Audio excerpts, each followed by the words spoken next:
Can you see who that is? Larry Zabisco. Larry Zabisco from a year ago has got a question for you. You know what? Ask Diamond Dallas if he remembers why Steve Regal headbutted Van Hammer at his Christmas party. He'll probably crack up. You know, it was his Christmas party, all the boys. But ask him if he knows why Regal headbutted Van Hammer unconscious. There you go. So yes, why did Van Hammer get headbutted by William Regal? You know, Steven is a purist. He's a wrestling purist. He's a guy who came up like through the carnies, you know, through the friggin' carnivals and stuff. Like, he's a guy who wrestled 6 days a week, 7 days a week, maybe 2 or 3 shows a day, you know. And here comes, you know, Mark, who, AKA Van Hammer, and they're pushing him, or maybe it was after the push. I don't remember.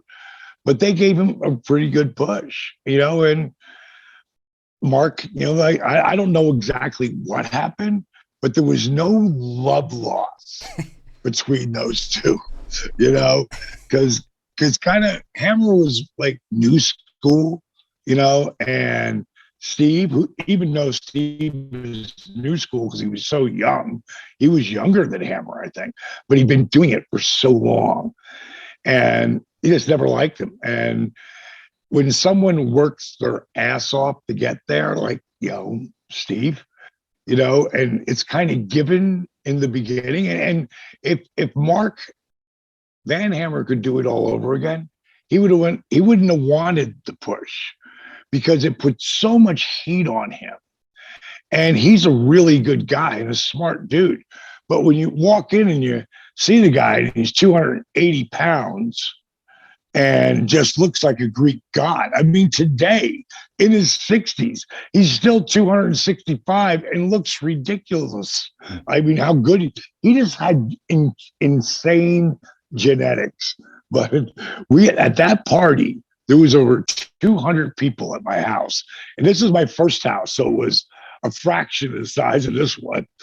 And we had everybody. At one point, if you walked out on my deck, you know, the porch area, which was up probably about 15 feet in the air, Dusty Rhodes is out there, Big Show's out there, Hammer's out there.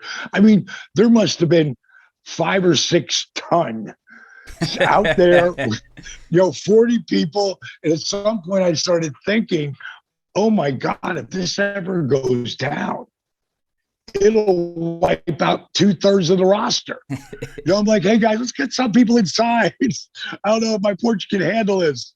You know, so,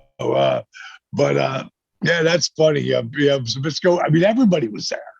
Everybody was there that night. Mick Foley was there. I mean, pretty much everybody was there except for like Sting and Luger. Everybody else was pretty much there.